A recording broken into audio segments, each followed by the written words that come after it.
ओम शांति। आज दिनांक 13 जुलाई 2022।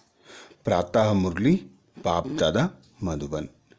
बाबा कहते, मीठे बच्चे, इस शरीर का भान भूलते जाओ, अशरीरी बनने की मेहनत करो, क्योंकि अब घर चलना है। इस शरीर का भान भूलते जाओ, अशरीरी बनने की मेहनत करो, क्योंकि अब घर चलना है। 63 जन्मों से हम इस देह में पार्ट बजा रहे हैं।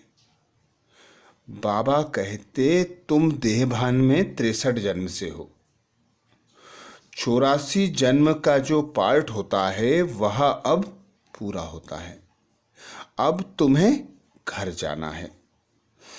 तो जो तुम्हारा देह भान है, उस देह भान को भूलने के लिए अशरीरी आत्मा का अभ्यास करो। अशरीरी जितना जितना स्वयं को अनुभव करोगे, उतना उतना आराम से घर जा सकोगे। बाबा कहते हैं ना कि जो भी विकर्मों का बोझा है, उसे या तो योग से चुकतू करो या भोग से चुकतू करो। तो जब घर जाने का समय आया है, अब हिसाब किताब चुकतू करना है, तो खुद को आत्मा अनुभव करना है, पिता परमात्मा को याद करना है। प्रश्न किया बाबा ने, तुम आस्तिक बच्चे ही कौन सा शब्द बोल सकते हो? तुम आस्तिक बच्चे ही कौन सा शब्द बोल सकते हो? उत्तर में बाबा कहते, भगवान हमारा बाप है। यह आस्तिक बच्चे ही बोल सकते हैं, क्योंकि उन्हें ही बाप का परिचय है। नास्तिक तो जानते ही नहीं। आस्तिक बच्चे ही कहेंगे, मेरा तो एक बाबा, दूसरा ना कोई। अगला प्रश्न किया बाबा ने, तीव्र पुरुषार्थी बनने के लिए कौन सी स्थिति चाहिए? तीव्र पुरुषार्थी बनने के लिए कौन सी स्थिति चाहिए? उत्तर में बाबा कहते, साक्षी स्थिति। साक्षी होकर हर एक के पार्ट को देखते पुरुषार्थ करते रहो। साक्षी होकर हर एक का पार्ट देखते पुरुषार्थ करते रहो। गीत सुनाया बाबा ने, मरना तेरी गली में। ओम शांति। यह किन्होंने कहा? जीव की आत्माओं ने कहा, जो सम्मुख बैठे हैं। यहाँ यह नहीं कह सकते कि आत्मा बैठी है। नहीं, जीव आत्माएं बैठी हैं। बाप ने समझाया है कि आत्मा ही शरीर द्वारा हर कार्य करती है। इसको कहा जाता है देही अभिमानी। देह में रहने वाले अपने परम प्रिय परमात्मा को कहते हैं कि हम आत्मा अब आपके गले का हार बनेंगे, अर्थात हम यह शरीर छोड़ आपके पास आ जाएंगे। बाप ने समझाया है, जैसे मनुष्य का जीनोलॉजिकल ट्री है, ब्रह्मा, सरस्वती, आदम, ईव आदि इन्हों का सिजरा बनता है, वैसे तुमने देखा है मूल वतन में भी सिजरा है। पहले पहले है शिव, पहले पहले है शिव। तुम आत्मा मेरे गले का हार कैसे बनेंगी? मुझे याद करने से। बाबा कहते, तुम आत्माएं मेरे गले का हार कैसे बनेंगी? मुझे याद करके। जितना जो मुझे याद करते हैं, उतना तीखी डोरी पहनते हैं। मेरे साथ बहुत प्रेम है। मेरे पास आने बिना रह नहीं सकते, क्योंकि आत्मा को इस शरीर के साथ सुख नहीं है, दुख है। अब भगवान तो निराकार है, कहते भी हैं निराकार आत्माओं को। यह परम पिता परमात्मा की सृष्टि के आदि मध्य अंत को जानते हैं। यह परम पिता परमात्मा ही सृष्टि के आदि मध्य अंत को जानते हैं, त्रिकालदर्शी हैं। और कोई मनुष्य भल कितना बड़ा पंडित हो, वेद शास्त्र पढ़ा हुआ हो, परंतु उनको इस सृष्टि के आदि मध्य अंत का ज्ञान नहीं है। नास्तिक होने के कारण त्रिकालदर्शी हो नहीं सकते। तुम बच्चे अभी आस्तिक हो, बाप ने तुमको परिचय दिया है, इसलिए तुम बाबा कहने के हकदार हो। वह तो कह देते परमात्मा सर्वव्यापी है, फिर इससे क्या मिला? कुछ भी नहीं। बाप तो ज्ञान का सागर है। वह ऐसे नहीं कहते कि मैं सर्वव्यापी हूँ, फिर तो सब फादर हो जाते। फादरहुड कहा जाता है क्या? एक बाप के बच्चे हैं, उनको प्रभु ईश्वर भी कहते हैं। ब्रह्मा विष्णु शंकर को रचने वाला त्रिमूर्ति ब्रह्मा कहना रॉन्ग है। ब्रह्मा विष्णु शंकर का भी वह बाप शिव है। उसने ब्रह्मा को एडॉप्ट किया है। तुम भी जानते हो, ब्रह्मा के मुख से परम पिता परमात्मा शिव द्वारा हम त्रिकालदर्शी व स्वदर्शन चक्रधारी बन रहे हैं। स्व अर्थात आत्मा का ज्ञान। आत्मा को ही स्वराज्य मिलता है।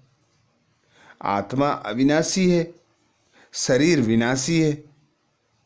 आत्मा ही अच्छे व बुरे सभी संस्कार धारण करती है।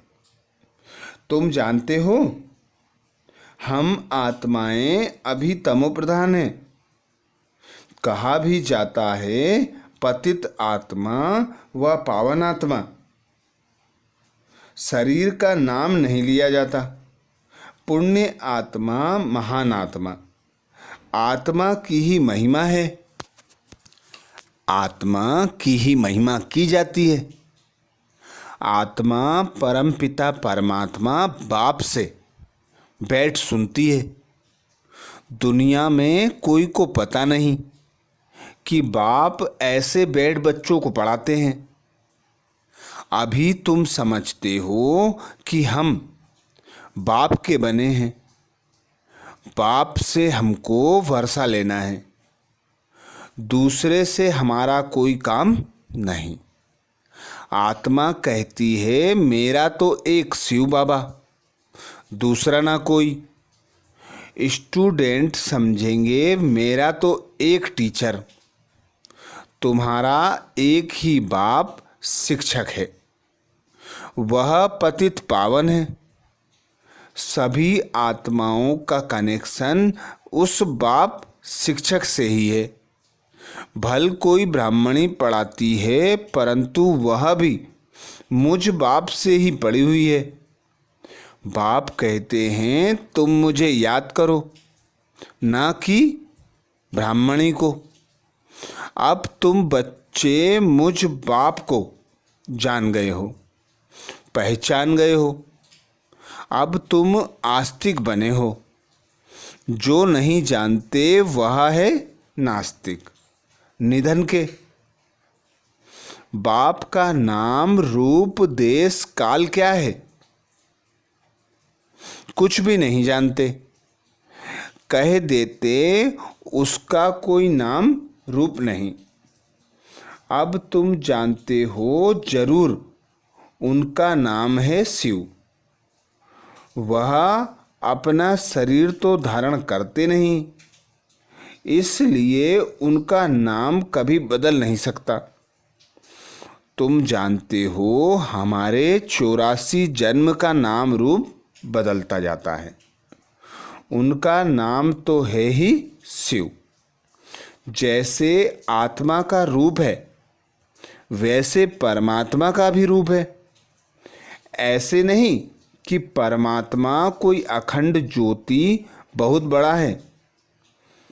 बाप कहते हैं जैसे आत्मा स्टार मिसल है, वैसे मैं भी हूँ, परंतु मेरे में ज्ञान है, इसलिए मेरी महिमा है। सत चित आनंद स्वरूप ज्ञान का सागर। चैतन्यता है तब तो ज्ञान सुनाते हैं। वह है चैतन्य बीज रूप। वह जड़ बीज तो कुछ सुना ना सके। मनुष्य ही जानते हैं। जैसे बाप की बुद्धि में सारे मनुष्य सृष्टि का झाड़ है, वैसे तुम्हारी बुद्धि में है। कितना वैरायटी है, एक का भी फीचर ना मिले दूसरे से। हर एक का फीचर अलग अलग है। हर एक का अपना अपना पार्ट है। बाप समझाते हैं कितना बड़ा बेहद का नाटक है, कितने वैरायटी फीचर्स हैं। सभी इस ड्रामा में एक्टर्स हैं, जबकि यह ड्रामा अविनाशी है, तो कोई भी एक्टर बदली नहीं हो सकता। तुमको मालूम पड़ा है कि हमारे 84 जन्मों के 84 नाम पड़ते हैं। अभी नाम भी पूरे हुए तो वर्ण भी पूरे हुए। अब फिर रिपीट होगा, अर्थात गीता एपिसोड रिपीट हो रहा है। पहले पहले श्रीमद् भगवान की गाई हुई है, परंतु भगवान को भूल गए हैं। शिव बाबा की जयंती हो तब कृष्ण की हो। ऐसे थोड़े ही कि बाप की जयंती ही गुम हो जाए और बच्चे की जयंती हो जाए। तुम बच्चों को समझाया जाता है कि लक्ष्मी नारायण विश्व के मालिक थे। उन्होंने यह वर्षा कैसे पाया? परम पिता परमात्मा से। परम पिता परमात्मा ही राजयोग सिखलाते हैं। कब? बाप कहते हैं मैं कल्प कल्प कल्प के संगम युग पर आता हूँ, जबकि आसुरी राज्य का विनाश, देवीय राज्य की स्थापना होती है। जो आस्तिक बने हैं उन्हों को वर्षा मिल रहा है, नास्तिक को वर्षा मिल ना सके। बाप आए हैं सबको दुख से मुक्त करने। अब यह सुखधाम में जाते हैं, तब और बाकी आत्माओं हिसाब किताब चुकतू कर वापिस चली जाती हैं। निराकार बाप सर्व आत्माओं को घर ले जाने लिए आए हैं। ले जाने वाले को महाकाल, कालों का काल कहा जाता है। कालों का काल महाकाल भी। बाबा कहते कालों का काल महाकाल का भी मंदिर है। महाकाल शिव है, वह सोमनाथ रुद्र कहो। सम्मुख कहते हैं मैं इन सभी आत्माओं का गाइड हूँ, सभी को साथ ले जाऊंगा। बाप कहते हैं तुमको इस रावण राज्य से लिबरेट करता हूँ। यह है रावण राज्य। अब रावण राज्य मुर्दाबाद हो, राम राज्य जिंदाबाद होना है। राम राज्य चाहते हो? बाबा कहते राम राज्य चाहते तो सब हो ना। तो जरूर रावण के राज्य का विनाश चाहिए। बाप समझाते हैं अब यह पुरानी दुनिया ही खत्म होनी है।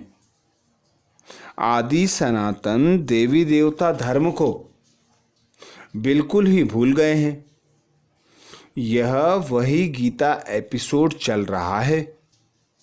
यादव कौरव भी बरोबर हैं। यादव वही यूरोपवासी हैं। मूसल इन्वेंट करने वाले हैं। यह भी लिखा है इंटरनेशनल लड़ाई में सब खत्म होंगे। कोई अपने आदि सनातन देवी देवता धर्म को नहीं जानते। गाया भी जाता है रिलीजियन इन माइट। रिलीजियस आदमी को अच्छा माना जाता है, इरिलीजियस को बुरा माना जाता है। तुम जानते हो भारत रिलीजियस था, आदि सनातन देवी देवता धर्म था।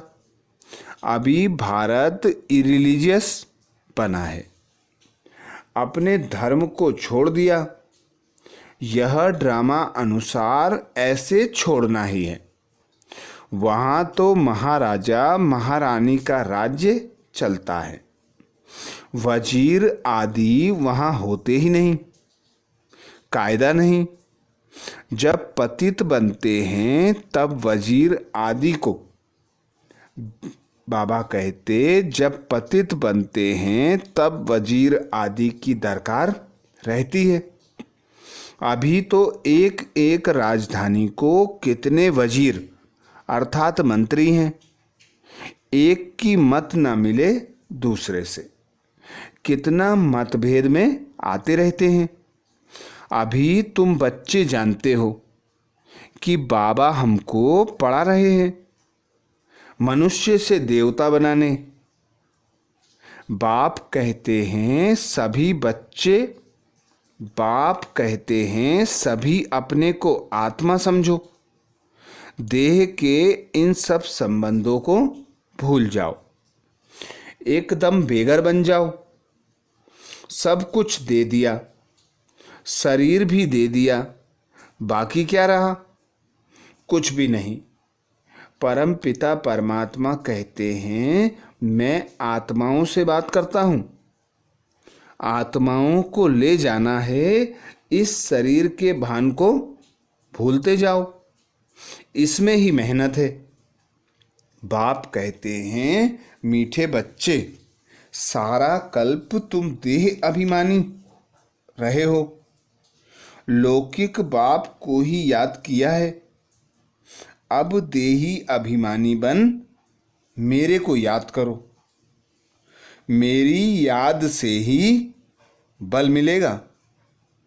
है बच्चे, है आत्माएं, माँ में कम याद करो, दूसरा ना कोई।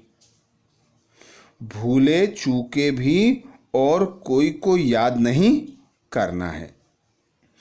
तुम यह प्रतिज्ञा करते हो बाबा मेरे तो आप एक ही हो। हम आत्मा हैं, आप परमात्मा हो। आपने बतलाया है आत्मा हमारे बच्चे हो। अब रावण के दुखों से तुमको लिबरेट कर वापस ले जाने आया हूँ। अब बच्चों को धीरज धरना है। जब राजधानी स्थापन हो जाएगी तो फिर यह महाभारी महाभारत की लड़ाई लगेगी। तब ही कलयुग बदल सतयुग हो सकता है। तो मैं कालों का काल ठहरा ना। मैं बाप भी हूँ तो शिक्षक भी हूँ, पतित पावन भी हूँ, फिर मैं महाकाल भी हूँ। कहाँ ले जाऊँगा? बाबा पूछते कहाँ ले जाऊँगा? मीठे बच्चे मुक्ति धाम में ले जाऊँगा। यहाँ से मुक्त होंगे तो स्वर्ग में जाएंगे। तुम पढ़ते हो भविष्य में देवी देवता बनने। अब तुम ब्राह्मण ईश्वरीय संतान हो। सब कहते हैं हम ब्राह्मण ईश्वरीय संतान हैं, ब्रह्मा की औलाद भाई बहन है, विकार में जा नहीं सकते। हम ईश्वरीय पोत्रे पोत्रियां हैं, उनसे हम वर्षा ले रहे हैं। जितना जो पुरुषार्थ करेंगे उतना ऊंच पद पाएंगे। कल्प कल्प पुरुषार्थ किया होगा तो अब तुम पुरुषार्थ करने लग पड़ेंगे। इसमें साक्षी रहने का अभ्यास चाहिए। साक्षी होकर देखो हर एक कितना पुरुषार्थ करते हैं, कहाँ तक फॉलो करते हैं। कोई के नाम रूप में नहीं अटकना, सिवाय बाप के और कोई याद ना आए। बाबा कहते हैं बच्चे, मैं तुम्हें राजयोग सिखलाए पावन बनाकर साथ ले जाऊंगा। अभी तुम समझते हो बरोबर कल्प कल्प हमको बाप से शिक्षा मिलती है, वो भी ड्रामा अनुसार। तुम द्रौपदियाँ हो, यह कोई सुख का राज्य नहीं है। इस पर कहानी भी बनाई हुई है। अब बाप तो रियलिटी में समझाते हैं। तुम अब बाप से वर्षा ले रहे हो, सबको दुबन अर्थात दल दल से निकालते हो। सब काम चिता पर बैठ जल मरे हैं। तुम्हारे सिर पर तो ज्ञान की वर्षा हो रही है। बाबा कहते हैं यह मेरे बच्चे जलकर खाक हो गए। मैं आया हूँ सबको लिबरेट कर साथ ही ले जाऊंगा। मैं आया हूँ सबको लिबरेट कर साथ ले जाऊंगा। मनुष्यों को यह पता ही नहीं है। अब तुम घोर अंधियारे से निकल आए हो। अब बाप कहते हैं मुझे याद करो, घर को याद करो। तुम आत्माएं घर को भूल गई हो। गाते भी हैं मूल वतन सूक्ष्म वतन। मूल वतन में सभी आत्माएं रहती हैं। आत्मा क्या है, परमात्मा क्या है, मूल वतन क्या है, कुछ भी नहीं जानते। वह तो आत्मा सो परमात्मा कहे सब खेल ही खलास कर देते हैं। मनुष्य आत्माएं आत्मा सो परमात्मा कहे सब खेल ही खलास कर देते हैं। बाबा कहते हैं यह भी ड्रामा में नूंद है। इस समय जो भी होता है, जो सेकंड बीतता वह ड्रामा फिर से रिपीट होता है। बाप बैठ पढ़ाते हैं। यह रिपीटेशन का राज भी बाप ने समझाया है। ऐसे नहीं कि ड्रामा में जो मेरा भाग्य होगा वह मिलेगा। ऐसा नहीं कि ड्रामा में मेरा जो भाग्य होगा वह मिलेगा। ड्रामा अनुसार एक्ट चलती है, तो हम पुरुषार्थ क्या करें? ऐसा समझने वाले भी हैं, परंतु नहीं, पुरुषार्थ तो करना है ना। बाप आए ही हैं पुरुषार्थ कराने। तुम बच्चों को पूरा पूरा पुरुषार्थ करना है। साक्षी हो देखना भी है। कौन तीव्र पुरुषार्थ करते हैं, कौन अच्छा पद पा सकेंगे, बाप द्वारा कौन पूरा वर्षा लेते हैं। साक्षी हो पुरुषार्थ करना और कराना है, और साक्षी हो देखना है कि यह कितनी सर्विस करते हैं, कितनों को आप समान बनाते हैं। बाप का परिचय देते हैं, औरों को पुरुषार्थ। बाबा कहते औरों के पुरुषार्थ को देख खुद भी तीव्र पुरुषार्थ करना है। अच्छा, मीठे मीठे सिकिलदे बच्चों प्रति माता पिता बाप दादा का याद प्यार और गुड मॉर्निंग।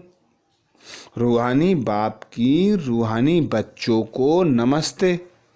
हम सब रूहानी बच्चों की रूहानी माता पिता बाप दादा को याद, प्यार, गुड मॉर्निंग और नमस्ते।